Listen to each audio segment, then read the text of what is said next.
Feche os olhos por um instante e imagine uma cidade viva, vibrante, pulsando com energia. O som dos sinos ecoa pelas ruas de Constantinopla, a maior metrópole do mundo cristão naquele tempo.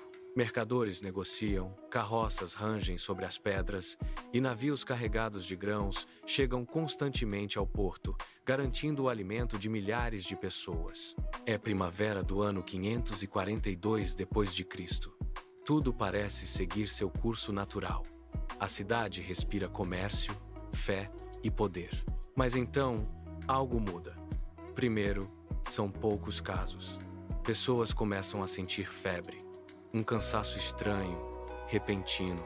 Em seguida, surgem inchaços dolorosos nos braços, nas pernas, nas axilas. Ninguém entende ao certo o que está acontecendo. E então, a doença se espalha. O que começou como um sussurro se transforma em um grito coletivo. Em poucos dias, não são mais dezenas, são milhares. Corpos começam a se acumular. Ruas antes cheias de vida, agora se tornam corredores de morte. O próprio imperador adoece. Há relatos de que, em certos momentos, a cidade chegou a perder milhares de pessoas em um único dia. Os números exatos são incertos, mas o impacto é inegável. Constantinopla estava sendo esmagada por algo invisível. Coveiros não conseguem acompanhar o ritmo. Valas comuns são abertas às pressas. Torres e edifícios abandonados passam a servir como depósitos de cadáveres. Padres e religiosos recitam orações sem descanso, tentando dar algum conforto espiritual diante do caos. Essa é a chamada Praga de Justiniano, considerada hoje a primeira pandemia registrada de peste bubônica da história.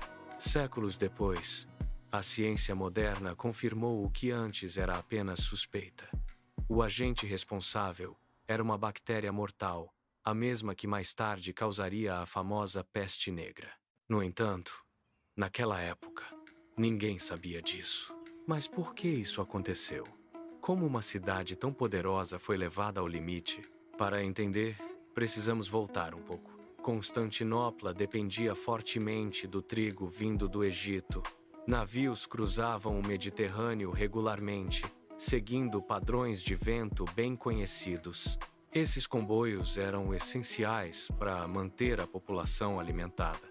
E junto com eles, vinham passageiros indesejados. Ratos e pulgas viajavam escondidos nas embarcações. Invisíveis, silenciosos mas letais. Em algum momento, a doença surgiu nas regiões próximas ao delta do Nilo e começou a se espalhar pelas rotas comerciais. Quando finalmente chegou à capital, encontrou o ambiente perfeito. Uma cidade densamente povoada, conectada ao mundo e totalmente dependente do comércio marítimo. O resultado foi devastador. Relatos da época descrevem sintomas consistentes: febre alta, fraqueza extrema e os temidos bubões inchaços dolorosos que davam nome à doença. Testemunhas oculares registraram cenas de desespero, com famílias inteiras sendo levadas pela enfermidade em questão de dias. Mas algo importante precisa ser dito.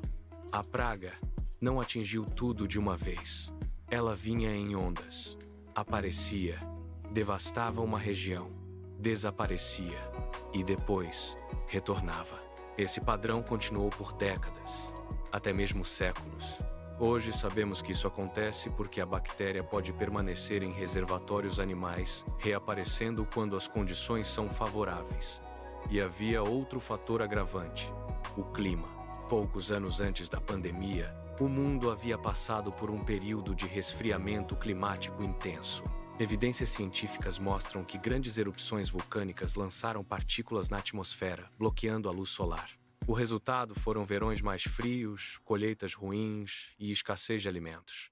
Ou seja, quando a peste chegou, a população já estava fragilizada. Isso não causou a doença diretamente, mas criou o cenário perfeito para que ela se espalhasse com mais força e dificuldade de recuperação. Agora surge uma pergunta importante: quantas pessoas morreram? A verdade é que ninguém sabe ao certo. Relatos antigos falam em números gigantescos, dezenas de milhares por dia em alguns momentos. No entanto, Historiadores modernos tratam esses dados com cautela. Estudos mais recentes sugerem que o impacto variou muito de região para região. Algumas áreas foram devastadas, enquanto outras sofreram menos. Ainda assim, não há dúvidas de que o impacto foi profundo. Em Constantinopla, os serviços públicos entraram em colapso. A logística da cidade foi severamente afetada. Distribuição de alimentos, coleta de corpos, manutenção básica, tudo ficou comprometido. E mesmo assim, o império não caiu. Essa é uma das partes mais surpreendentes dessa história. Apesar do caos, as instituições continuaram funcionando. O governo tentou manter o abastecimento de comida. Funcionários públicos seguiram trabalhando. Igrejas e comunidades organizaram enterros e assistência aos doentes. O imperador, mesmo tendo adoecido, sobreviveu. A cidade, embora profundamente abalada, resistiu, mas o impacto foi duradouro. O exército teve dificuldade para recrutar soldados. A arrecadação de impostos caiu. Regiões agrícolas foram abandonadas. Em áreas de conflito, como a Itália, a combinação de guerra e peste agravou ainda mais a situação. Isso enfraqueceu o império de forma significativa. Não foi uma queda imediata, mas um desgaste contínuo. É importante entender. A praga não destruiu o império sozinha, mas ela atuou como um multiplicador de crises. Anos depois, novos desafios surgiriam: guerras, invasões, mudanças políticas, e o império, já enfraquecido, teria mais dificuldade para reagir. Além dos números e das análises, existe algo ainda mais importante: as histórias humanas. Um escritor da época relatou ter sobrevivido à doença apenas para depois perder vários membros da família em surtos posteriores. Isso nos lembra que essa não foi apenas uma crise momentânea, foi uma sequência de perdas ao longo de anos. Em meio à tragédia, também houve atos de coragem. Vizinhos ajudando vizinhos, pessoas carregando corpos de desconhecidos para dar-lhes um enterro digno. Trabalhadores mantendo serviços essenciais mesmo com risco de vida. Essas ações não apagam o sofrimento, mas mostram algo fundamental: a resiliência humana. Outro aspecto que muitas vezes passa despercebido é o impacto econômico e social indireto. Imagine um trabalhador que perde sua renda porque o comércio desacelera. Uma família que precisa trocar seus bens por comida. Um marinheiro que perde seu trabalho porque as rotas comerciais são interrompidas. Antes mesmo da doença chegar, muitas pessoas já estavam vulneráveis. Quando ela finalmente atingiu a cidade, essas foram as mais afetadas. E ainda assim, a sociedade continuou. Mercados reabriram. Rotas comerciais foram ajustadas. A vida, lentamente, encontrou uma maneira de seguir em frente. Essa história também revela algo importante sobre como entendemos o passado. Historiadores ainda debatem o verdadeiro impacto da pandemia. Isso acontece porque cada tipo de evidência tem suas limitações. Textos antigos podem exagerar ou omitir informações. Registros arqueológicos nem sempre explicam as causas. Dados climáticos mostram tendências, mas não contam histórias individuais. Por isso, a história não é uma resposta única.